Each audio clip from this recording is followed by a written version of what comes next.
Hello there and welcome to yet another episode of our program where we talk on matters to do with law, justice and legal affairs, always to educate you, help you and learn new laws that govern you. Our previous episode we talked about the grounds on which a marriage can undergo a divorce, the Kenyan law, what it talks about the divorce case. And now here today we are going to discuss about child custody. Of course, after a marriage has undergone a divorce, there always have to be who is to take custody of the children's side in that particular marriage. And to have that discussion is my guest, who is an advocate of the High Court of Kenya, that is Kevin Doho. Welcome to the program. We're going to continue our discussion in regards to the family law, marriage that has undergone a divorce. Of course, there has to be who is going to take care of the children, of course, the children's side in that particular marriage. And we begin here. What does the Kenyan law stipulate in regards to child custody? Custody is the actual and legal possession of the child, actual or legal, in the sense that you have the legal rights and responsibilities of a parent in regards the custody of a child, and then we have the actual physical possession or custody of the child, either in a house or at school, things like that. Of course, you've mentioned the legal custody and the actual custody. What is the context of each of them, the legal custody and the actual custody? Actual custody, you might find, is what is there on the ground. Where is the child living? Where is he sleeping? Under whose power and authority, or under whose care is the child actually under? Then we have legal custody. Legal custody is those rights and responsibilities that the law presumes a parent has. For example, the right to educate, the right to discipline, to warn, to advise, to take care of the child's religious belief system, provide the necessities of life, for example, food, clothing, shelter, education, and health. So you have certain rights and responsibilities legally. But actual custody is a person who is day-to-day with the child. Yes. Mm-hmm. And at that point, I will ask this particular question. When there is a divorce, of course, child custody mostly arises when the two parents have separated. At that point where the parents have separated, where does the court pick it up from to ensure that there is proper child custody? Immediately, or rather after some time the marriage has undergone a divorce? So there are two portions during divorce. So you might find the divorce has happened, by the time divorce proceedings have happened, parties have separated for many years. So for example, 3, 4, 5 years. In between, the children's interests have to be taken care of. So sometimes the children's case will come even before the divorce case is determined. And those are two different laws. The law of divorce and the law of children are two different laws. So you might find the child's interests are best served by the court separately, without the court involving itself on the controversy between the mother and the father. So at that point when there is separation, there must be an agreement on who will be living day-to-day with the children and who will be supporting that. Sometimes we have a controversy where both parties want exclusive full custody. And we might have situations where one of the spouses has abandoned or has just gone and disappeared and does refuse to take up responsibility for the children. Then the law will have to come in and see to it that that child is taken care of. If there is allegations that one party is superior in providing and granting the child a better environment, and the other spouse is denying, the court has to listen to the facts, and once it sees the facts, it will make a decision based on certain principles. One of the most important principles is the best interest of the child. Yes. Does the court now move to compel one of the parties or rather one of the parents to take child custody? There is an order that can be made under Section 83, where the court actually makes an order that this child shall be in the custody of this parent, and the law will now hold you liable for the best interest of that child. For example, you might find some parents abandoning their children in the streets of Nairobi, or refusing to support their children in education, in various ways. For example, you might find somebody has gotten a green card, gone abroad and left the child either with the grandmother or the grandfather. And when the person is abroad, does not send any money to support the children. So the court might inquire and make certain orders to protect that child's interests. And they are compulsory orders. You can't just ignore those orders. Sometimes somebody has not been paying school fees, has not been supporting the mother in the upbringing of the children. A court can actually make certain orders to ensure the parent provides the actual support that the child needs. Yes. You mentioned about one of the parents neglecting basic child maintenance roles while in abroad. Can the court make a ruling, or rather can the court make a determination in a way in that the person abroad can be compelled back to the country? What I have seen in a different case I handled is that once the party comes into Kenya, a court order can actually issue to the immigration officials to prohibiting that person from leaving the country. However, custody of somebody being forced back into the country is rather hard, rather difficult. A court will be very it's not easy for a court to grant such an order. What it can do is that it can make an order expanding the Kenyan the court's jurisdiction in Kenya. It can extend that jurisdiction to that person. Maybe he's living in Britain. So a court order or a ruling will move from Kenyan courts through the Foreign Affairs Ministry by diplomatic pouch to the government of the Foreign Affairs Ministry of Britain. Then the Foreign Affairs Ministry of Britain will give that court order to the High Court the High Court in England, and then the English court will proceed to enforce the Kenyan judgment on custody and maintenance.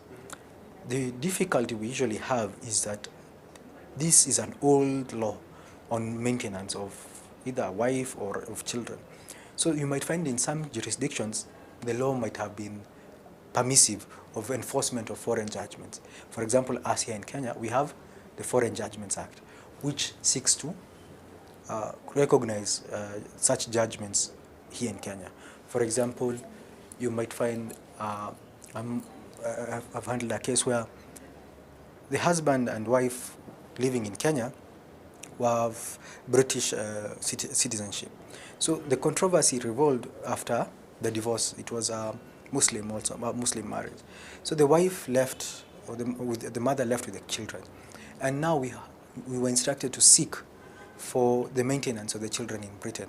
They're living in Britain, but the man is in Kenya. So we have that type of conflict of laws resolution mechanism where governments work together to ensure the best interest of the child. And there are various international conventions which have sought to regularize international disputes on children and marital affairs. Yes. From where I sit and picking on what you're talking about is that the law on child custody is mostly and always centered on the best interest of the child. So at this point, what does the court look at in determining the child custody? Who is to take care of the child in a scenario where the two parents have divorced? Okay, you'll have to differentiate between custody and maintenance. Custody is the one with that legal obligation to provide for the child's upkeep and day-to-day activities and has actual possession. So you might find the court will say it is split custody, 50-50 custody. The child will be living with the mother maybe during the school days, then in the holidays the child will be living, maybe 2 holidays, the child will be living with the father. Then there is sometimes where the court just awards full custody to one person and provides maintenance obligations for the other party. So that is what courts do. Now, when looking at who to award custody, Section 82 or 84 of the Children's Act provides certain criteria of how to determine custody. You look at the child's religious beliefs, the child's preferences, what the relatives have to say about the whole situation, who has better, why the child is happier. It will have to look at what the parties themselves are saying in court. Sometimes the court will make a direction that a children's officer goes and looks at the environment where the child is living and write a report to court. Then the court will be fully informed of the facts of the life of these parties before court, so that it can make the correct determination on how, on who should have custody, primary custody or secondary custody. What is the difference between child custody and child maintenance? Okay, maintenance is the right of the child to be supported in life through material needs: food, clothing, shelter, education, health, and entertainment. So those 5 or 6 are the issues of maintenance. Custody is only about where does the child live and who has obligations to ensure that that child is safe, that child is healthy, that child is happy, that child is educated. So you might pay for somebody else to do it for you, but you yourself is, in the eyes of the law, you are the one providing the education, the health, the everything. Now, sometimes you might find one party loses custody. So you might find the mother gets custody, the father does not have custody. So the father might be told, even if you don't have custody, you still have obligations of maintaining the child. So the courts in Kenya have been balancing between the father and the mother to have equal obligations, because the constitution on the part of children, it says both a mother and the father have equal responsibilities to support the child. So on those 5 duties, you might find the father is told to provide school fees, healthcare, and the mother is to provide shelter, clothing, and education. So there might be a balance. So you pay school fees and you make sure the NHIF card or any other medical insurance which is superior is provided, and basically that's what the man will be told to do. As far as food, clothing, and shelter, maybe they might be split 50-50. Maybe rent, you'll be paying half the rent and things like that. So as far as the man is concerned, he's only maintaining. He has no custody. Yes.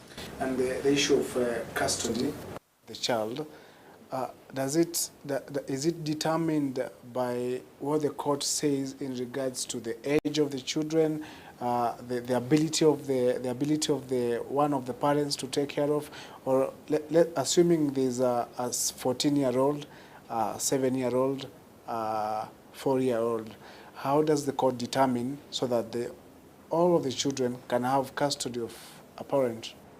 Well, what usually happens is, one of the principles of determining custody is the situation of their siblings.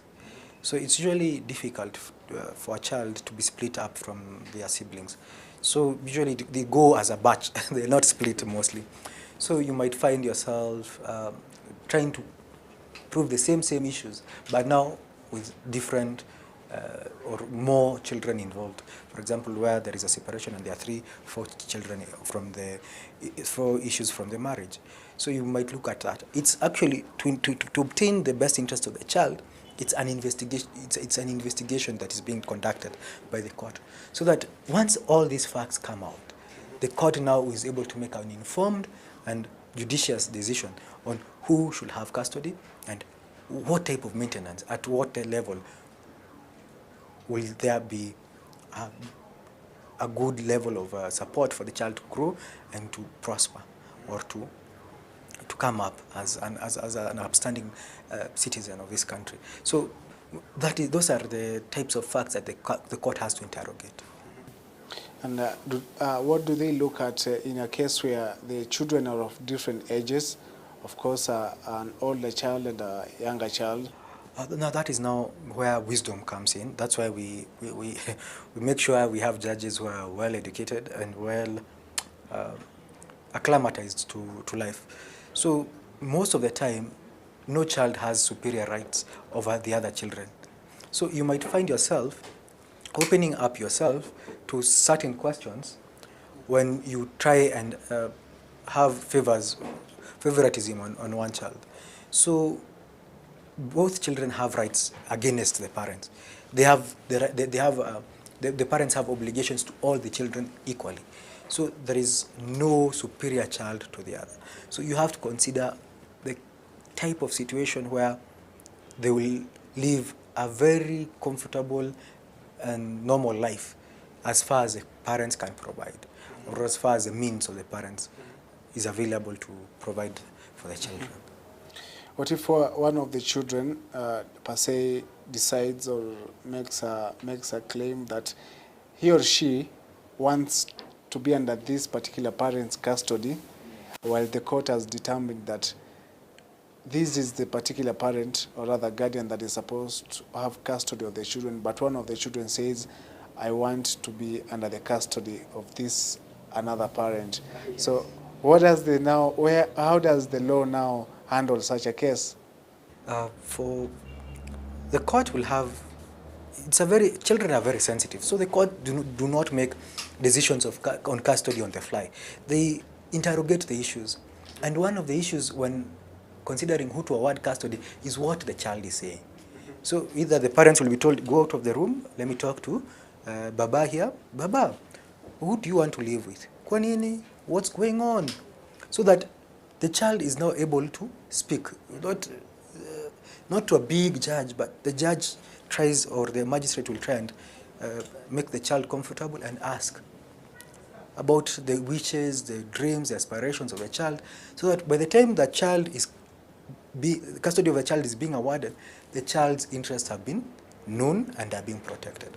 Now, if later, after the awarding of custody, something else happened and the child starts running away, maybe at 15, 16, she's running to live with the father, and yet custody was awarded to the mother, now that becomes something else. Now, the father might come to court and say, there are new facts that have arisen that the court needs to set aside the ruling where it awarded custody to the mother, and it needs to award me custody. Either there is things have cropped up in the home where the mother has the home that the mother has provided. Either there is another man in that house.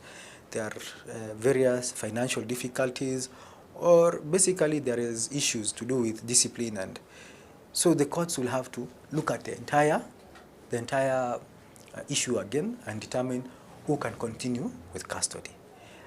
Life is not totally constant. There are ups, there are downs. So the constant rule is that the courts have jurisdiction over all children. So whatever happens to that child is a concern for the court. And at any time, anyone can approach the children's court for the best interest of the child. Either a children's officer, a police officer, even a neighbor. If you feel there is something going on that is not right, you can report it to the children's officer. Most of the police stations have an office for children, and then the children's officer will take over and protect or seek for the better maintenance of that child. The normality in our society is that the mother is the one entitled to take care of younger kids, perhaps those that cannot make their own decision. Of course, that is what is perceived and seen and absorbed even in our societies. And that is when I ask this question, is there a limitation of a certain age that the mother should or must have the children before now the custodial protection of the child is given maybe to the other parent, per se the father now in regards to that? Most of the time, the best interest of the child is awarded to the person who has the best means of providing for the child. Means not only in a material sense, but also in time. Does, for example, does the mother have more time to dedicate to the child, have more expertise? Is a child of a gender where the mother will, for example, a girl, the girl will be best served by living with her mother? If it's a boy, does he have certain needs that various issues that have cropped up during that litigation of custody are best served by giving custody to the mother? So the questions are asked in court to ascertain who has the time and the resources to take care of the child, and who has the value system which the child can learn from practically, not as a story, but practically seeing and experiencing decisions of that of their parent. So those are the types of questions that have to be balanced, and then a good decision can be arrived at. Yes. And of course, separation of parents, it's something that is it's a more of legal and also more of a society thing, and let's say a custom thing. That is what a certain community believes in regards to child custody and maintenance under their customs, and there is what the law stipulates in regards to child custody and maintenance. Is there conflict that arises in between a community that says, according to our customs, this is how we define what our child custody should be and what the law says? So one of the principles of awarding custody is the sentiments of the relatives. So the community itself, because a child is brought up by a village, it's not only one person bringing the child up. So that is one of the considerations a court will have. But it's not going to follow that consideration of the community blindly. It has to balance it with the best interest of the child, which is usually primordial and primary. So you might not have a carte blanche to say once there's separation, the children belong to the man, or they have to go live with the man's shosho or something like that. The court has to look at who has the best resources and time and morals or a value system that will guarantee or will, to a greater extent, ensure that the best interests of the child are served. And as we conclude this particular discussion on child custody and maintenance under the Kenyan law, there is that perception automatically that perceives that a father is the one entitled to child maintenance, of course, because of being the father and what we perceive. But again, is there that determination that this particular parent has more has more responsibilities on the child than the other parent? Legally, under the Constitution, each of them have equal obligation and equal rights over children, the mother and the father. But obviously, there is what is in the books and what is actually happening. What's actually happening, you find most of the time it's the mother who has more obligations to make sure the child is fed and clothed every day, is attending school every day, if he's fall sick, that's usually what the mothers are there for mostly. The cultural background we have is that men are out there earning money day in, day out. Sometimes they work Sunday to Sunday, either as a matatu driver or as a cleaner or as a restaurant waiter. You find very little time. The men have been spending very little time in the house. So you might not have, as a man, the right perspective, even catching on that the child has fallen sick or is not feeling well, or has done the homework, things like that. But as we have progressed in society and as people become more and more financially stabilized, you find parents now are having equal responsibility. You might find the man coming home early from work to do the homework with the children, to make sure the school work has been done, to make sure sometimes the boys have bathed and have done their bit. Maybe they were to practice, go out for practicing football or something like that. So you might find they become more equal, more egalitarian between the man and the wife. So the father and the mother. So you might find as we progress and as we stabilize, we might find more and more time now being freed up from the economic chase or the economic stabilizing activities now to the nurturing and the nurturing of the children part. And sometimes it's fun.